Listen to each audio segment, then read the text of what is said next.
Before we start with the story about to hear, please make to subscribe to my channel. On November 20th, 1948, a mob of 20 armed white men shot and killed African-American Robert Mallard in front of his family in Lyons, the seat of Toombs County. The killing initially garnered little attention, but due in part to the outspokenness of Mallard's wife. The case soon became national news, and the National Association for the Advancement of Colored People, NAACP, entered the case. Despite no evidence linking her to the crime, Amy Mallard was arrested by local officials for her husband's murder. Eventually, two men, William Howell and Roderick Clifton, were indicted for the murder, but Howell was acquitted, and the charge against Clifton was dropped.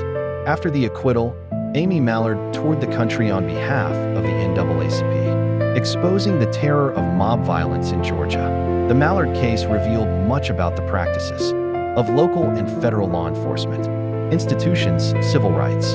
In 1948, 37-year-old Robert Mallard, his wife, Amy, and their 2-year-old son, John, lived in a comfortable home on a farm in sparsely populated Lyons, on the banks of the Altamaha River.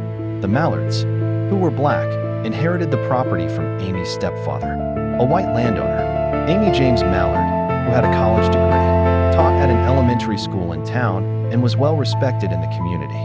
Robert Mallard was a successful traveling salesman from a ministerial family. His family and friends called him Duck. In 1940s Georgia, racial animus was rampant and often manifested in violent outbursts.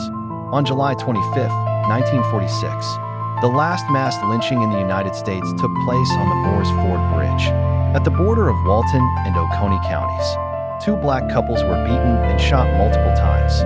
The crime was reported in national newspapers and led to mass rallies in New York City and in Washington, D.C., but no indictments were ever returned. The 1948 Georgia governor's race only increased racial tensions. The two candidates pitted against each other. Herman Talmadge and Melvin E. Thompson knew each other well.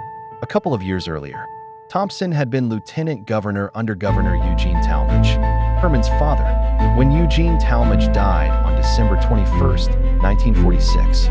Days before his inauguration in January, the state legislature selected Herman Talmadge as governor.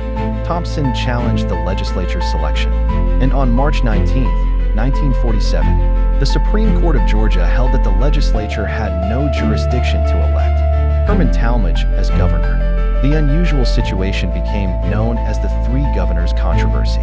The third governor was Ellis Arnold, who was still governor when Eugene Talmadge died. Arnold refused to step down until a new governor was legally in place.